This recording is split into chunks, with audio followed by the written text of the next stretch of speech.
नमस्कार मित्रों, आज की क्लास में आपका स्वागत है। आज का मेरा टॉपिक है विलोम शब्द।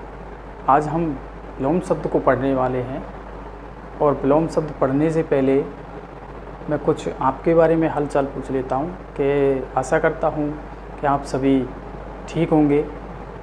और कुछ मित्र हैं जो कि रीट को लेकर कन्फ्यूज़न में हैं कि रीट का पेपर कब होगा। तो हमें रीट के पेपर की चिंता नहीं करनी है, हमें अभी रेगुलर रहना है और हमें रेगुलर रह के ही तैयारी करनी है। और पेपर जब भी होगा तो हम पहले से प्रिपेयर होंगे तो हम पेपर को अच्छी तरह से निकाल सकते हैं।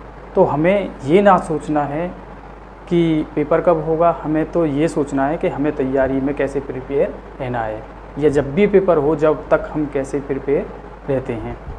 तो अब हम शुरुआत करते हैं। हमारा जो अगला टॉपिक है विलोम शब्द।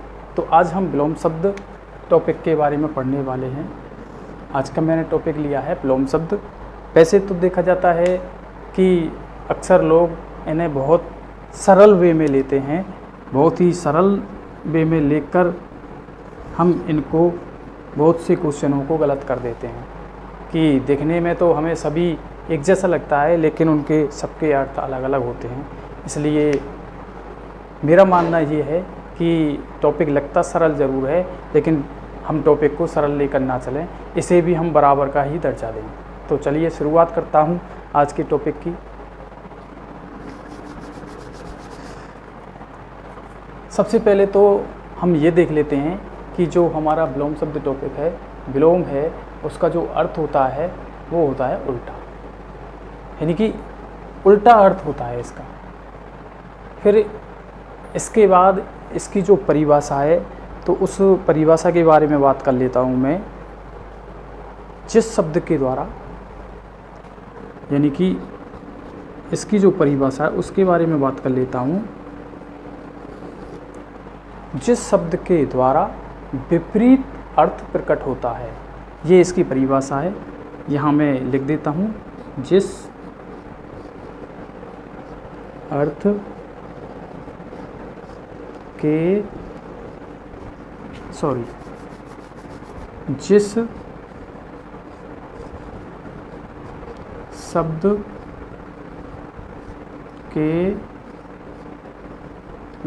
द्वारा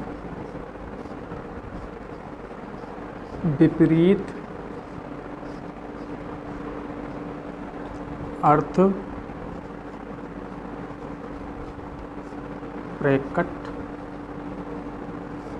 होता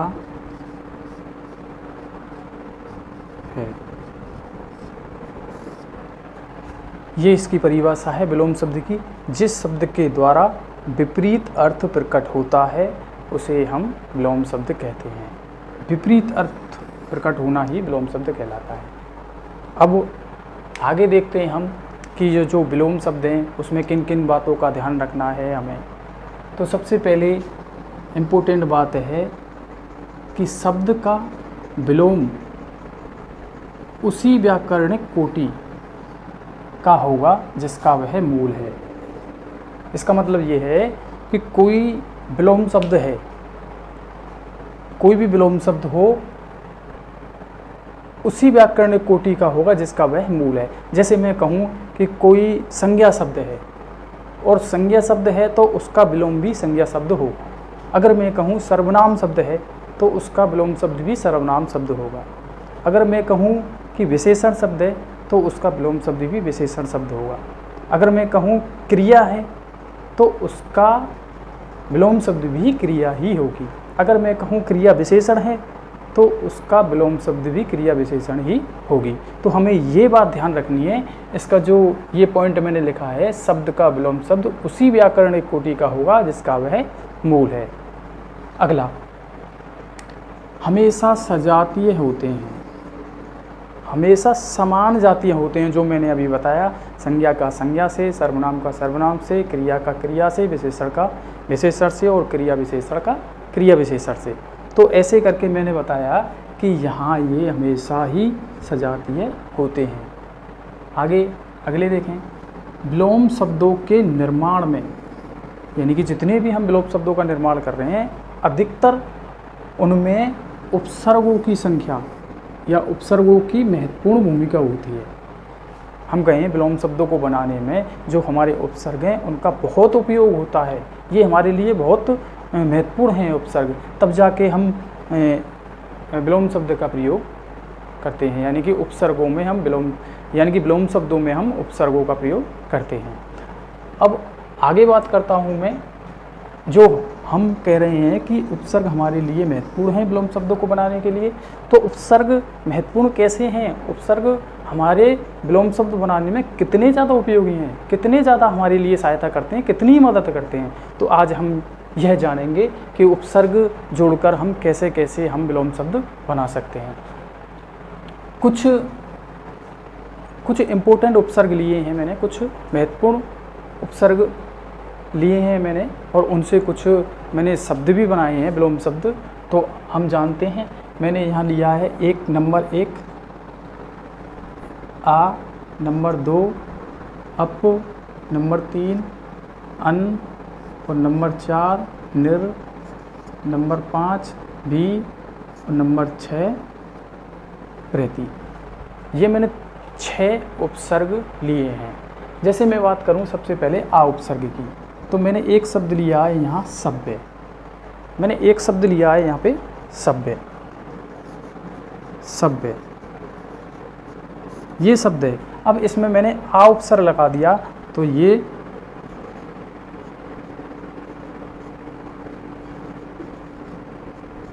असभ्य बन गया। कहने का मतलब ये है कि आ उपसर्ग लगा देने से ये जो सभ्य है वो हमारा विलोम शब्द बन गया असभ्य में, या असभ्य में बदल गया है। अब जैसे अगला शब्द है न्याय। अब ये जो अगला शब्द है न्याय, अब इसमें मैंने आ उपसर्ग लगा दिया तो ये हमारा बन जाएगा अन्याय। ये असभ्य बन गया सभ्य से, और ये न्याय से अन्याय बन गया। तो कहने का मतलब ये है, ये आ उपसर्ग से सभ्य का विलोम शब्द हो जाएगा असभ्य, न्याय का हो जाएगा अन्याय, और लौकिक का हो जाएगा अलौकिक, और हिंसा का हो जाएगा अहिंसा, और सामान्य का हो जाएगा असामान्य। कहने का मतलब ये है, इनमें आ उपसर्ग जोड़ देने से ये सभी हमारे विलोम शब्द में बदल जाएंगे। एक बार मैं पुनः रिपीट कर रहा हूँ, आ उपसर्ग अगर सभ्य में जोड़ देंगे तो असभ्य बन जाएगा, और न्याय का विलोम शब्द अन्याय हो जाएगा, लौकिक का विलोम शब्द अलौकिक हो जाएगा, हिंसा का विलोम शब्द अहिंसा हो जाएगा, सामान्य का विलोम शब्द असामान्य हो जाएगा। तो ऐसे ही हम अगले उपसर्ग के बारे में बात करें, अप उपसर्ग। और अप उपसर्ग से जो निर्मित विलोम शब्द हैं वो कैसे बनेंगे। जैसे मैं बात करता हूँ यस, यस शब्द है, और यस शब्द में अगर मैं अप लगा दूँ तो अपयस, उसका विलोम शब्द हो जाएगा अपयस। तो यस का विलोम शब्द अप लगाने से अपयस हो जाएगा। और उत्कर्ष, उत्कर्ष, अब उत्कर्ष शब्द है, इसको हम देखते हैं एक बार। उत्कर्ष शब्द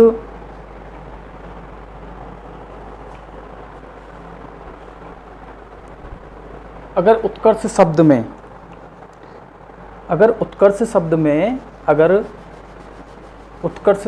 मैं यहाँ उत्कर्ष,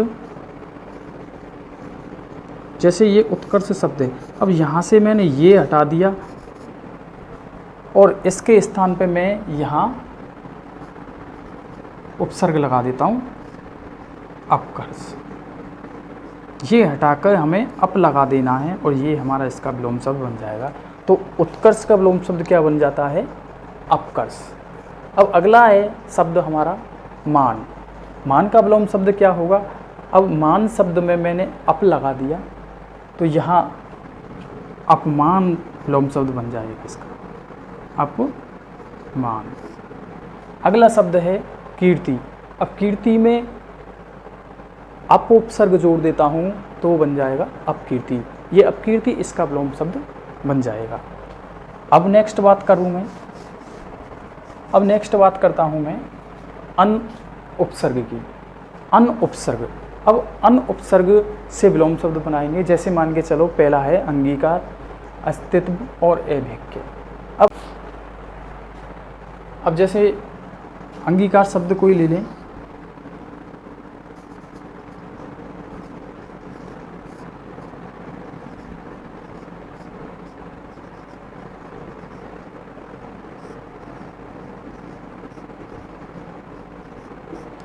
अब यहाँ अंगीकार है और जैसे ही मैंने यहाँ अन लगा दिया, इसमें यहाँ से मैंने अन उपसर्ग इसमें जोड़ दिया और अंगीकार, यहाँ से ये अंगीकार शब्द जोड़ दिया इसमें, तो ये हमारा इसका विलोम शब्द बन गया। अंगीकार अन जोड़ दिया इसमें, अनंगीकार, तो ये कहने का मतलब यह है ये इसका विलोम शब्द हो गया। अगला शब्द है अस्तित्व। अब इसमें अस्तित्व में अन जोड़ दूँ तो अनअस्तित्व हो जाएगा। अब अगला है अभिज्ञ। अब यहाँ अभिज्ञ है, अब इसमें से मैं ये हटा दूंगा और अन जोड़ दूंगा, अनभिज्ञ। अभिज्ञ और इसमें से अन जोड़ दूंगा तो अनभिज्ञ हो जाएगा।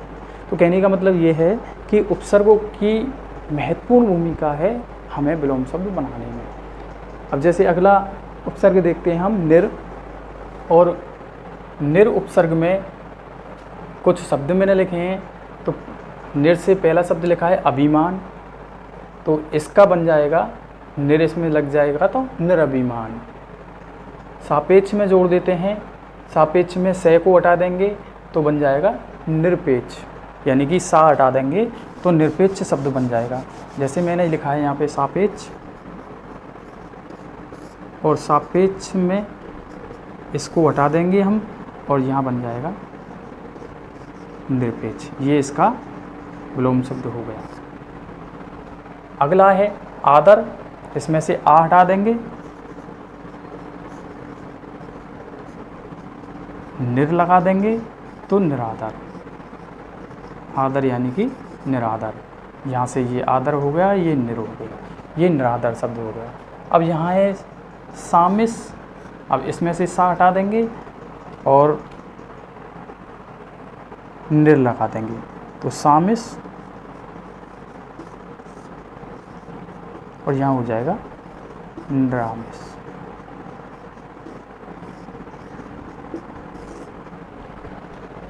तो अगला देखते हैं हम नंबर 5। अगला नंबर 5 है और नंबर 5 में हम देखते हैं, नंबर 5 में है बी।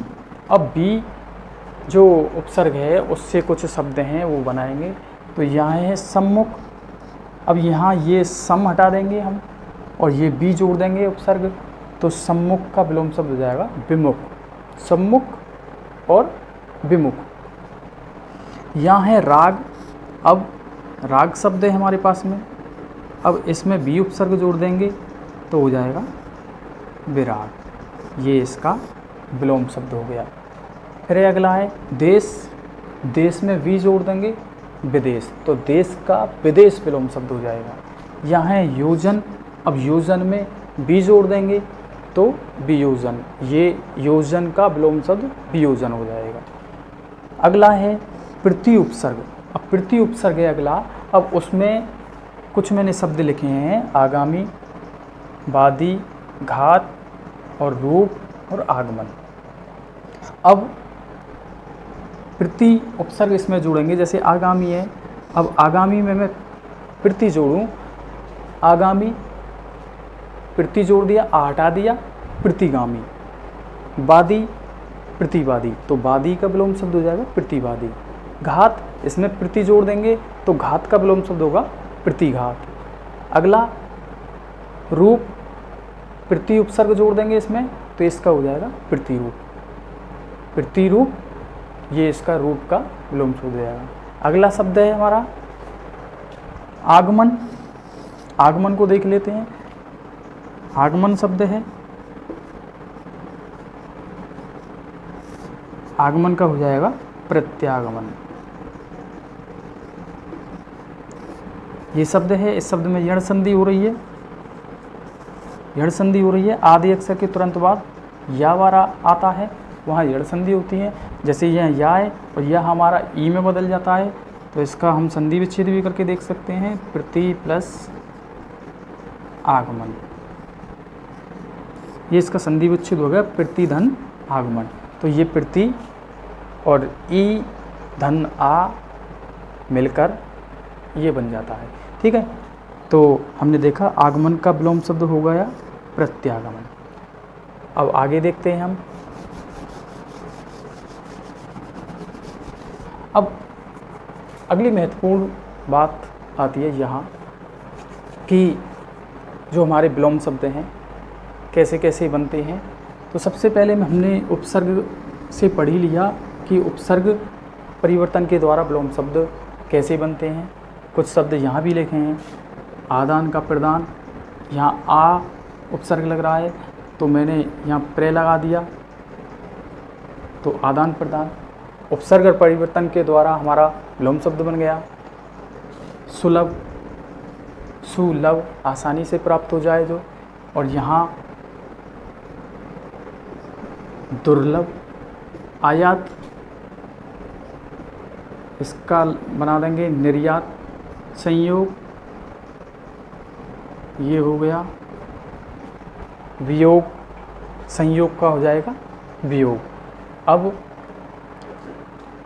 लिंग की दृष्टि से यहाँ तो था उपसर्ग परिवर्तन के द्वारा विलोम शब्द बनना, फिर है लिंग परिवर्तन के द्वारा विलोम शब्द बनना।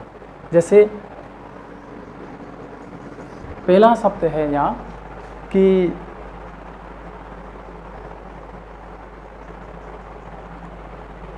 अब जैसे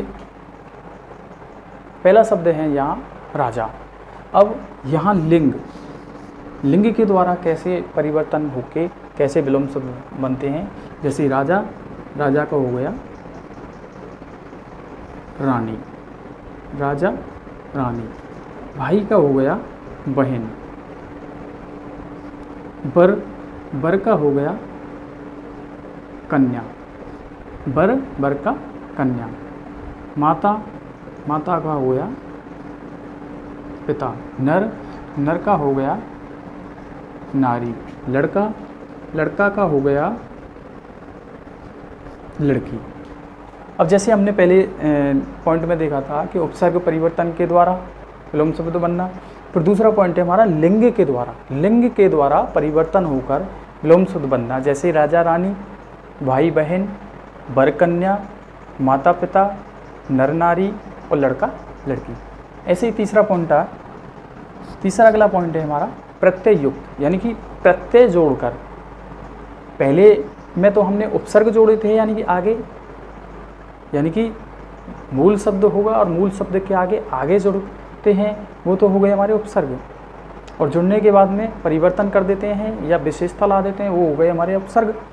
और मूल शब्द के बाद में जुड़कर और शब्द में विशेषता ला देते हैं या परिवर्तन कर देते हैं, वो हो गए हमारे प्रत्यय। तो ये हमने आगे जोड़कर हम विलोम शब्द बनाए थे, अब हम पीछे जोड़कर विलोम शब्द बनाएंगे। जैसे मान के चलो मैंने एक शब्द लिखा है गतिमान, गतिमान में गतिवान, यहाँ लिखा है मैंने गतिवान। अब हमें प्रत्यय हमारा वान प्रत्यय है। अब वान प्रत्यय को हटा देंगे हम, तो इसकी जगह पे कोई दूसरा रख देंगे प्रत्यय, तो वो हमारा विलोम शब्द बन जाए। जैसे गतिवान, अब वान हटा के मैं गतिहीन, मैंने कर दिया गतिहीन। अब ये जो हीन प्रत्यय है, वान की जगह मैंने हीन प्रत्यय कर दिया, तो ये गतिवान गतिहीन बन गया, ये इसका विलोम शब्द बन गया। तो ऐसे हम उपसर्ग परिवर्तन के द्वारा हमने बनाए थे, ऐसे लिंग परिवर्तन के द्वारा बनाए थे। तीसरा पॉइंट है प्रत्यय के द्वारा, तो प्रत्यय परिवर्तन के द्वारा विलोम शब्द का बनना। चौथा हमारा पॉइंट है नए द्वारा, यानी कि आ जोड़कर या अन जोड़कर हम शब्दों के विलोम शब्द बना सकते हैं। जैसे पहला शब्द है हमारा सभ्य, अब मैं इसमें आ जोड़ देता हूँ तो हमारा असभ्य बन गया। ये हमने पहले भी पढ़ लिया है ये शब्द पहले नंबर पर, तो ये हमारा असभ्य शब्द बन गया, तो ये हमारा विलोम शब्द हो गया। संभव, इसमें भी मैं आ लगा दूँ तो असंभव बन जाएगा, ये संभव का विलोम शब्द हो जाएगा असंभव। लौकिक, इसमें भी आ जोड़ दूँ मैं तो ये बन जाएगा अलौकिक, ये लौकिक का विलोम शब्द हो जाएगा अलौकिक। अगला लास्ट पॉइंट है हमारा पांचवा, भिन्न शब्द द्वारा अगला पॉइंट है हमारा भिन्न शब्द द्वारा, यानी कि भिन्न भिन्न जो शब्द होते हैं वो और उनके द्वारा विलोम शब्द का बनना, भिन्न शब्दों के द्वारा। जैसे लाभ, लाभ का हो गया हानि, अब इसमें प्रत्यय उपसर्ग नहीं है तो ये भिन्न भिन्न शब्द हैं, या कहीं हम भिन्न शब्द हैं उनके द्वारा परिवर्तन होकर विलोम शब्द का बनना। लाभ, लाभ का हो गया हानि। कटु, कटु का हो जाएगा मधु। कटु कड़वा, मधु मीठा। गुरु, और गुरु का हो जाएगा लघु। मूक, मूक का हो जाएगा वाचाल। ये भिन्न शब्दों के द्वारा है कि भिन्न शब्दों के द्वारा विलोम शब्द का बनना। लाभ का हानि, कटु का मधु, गुरु का लघु और मूक का वाचाल। तो ये था हमारा मित्रों क्या नाम है विलोम शब्द का टॉपिक और विलोम शब्द। और एक बार मैं इनको पुनः रिपीट कर देता हूँ जल्दी से। तो चलते हैं। विलोम शब्द अर्थ होता है उल्टा, शब्द का विलोम उसी व्याकरण कोटि का होगा जिसका वह मूल होता है। ये हमेशा सजातीय होते हैं। विलोम शब्दों के निर्माण में उपसर्गों की महत्वपूर्ण भूमिका होती है। तो जिनमें मैंने उपसर्ग कुछ महत्वपूर्ण उपसर्ग हैं वो बताए ही हैं यहाँ। जैसे आ का सभ्य, सभ्य का असभ्य हो गया, न्याय का अन्याय हो गया, लौकिक का अलौकिक हो गया, हिंसा का अहिंसा हो गया, सामान्य का असामान्य हो गया। अप उपसर्ग, यश का अपयश हो गया, उत्कर्ष का अपकर्ष हो गया, मान का अपमान हो गया, कीर्ति का अपकीर्ति हो गया। अन अंगीकार का अनंगीकार हो गया, अस्तित्व का अनिस्तित्व हो गया, अभिज्ञ का अनभिज्ञ हो गया। और अभिमान, अभिमान का निरभिमान हो गया, सापेक्ष का निरपेक्ष हो गया, आदर का निरादर हो गया, सामिश का निरामिष हो गया। और बी उपसर्ग से सम्मुख, सम्मुख और सम्मुख का विमुख हो गया, राग का विराग हो गया, देश का विदेश हो गया, योजन का वियोजन हो गया।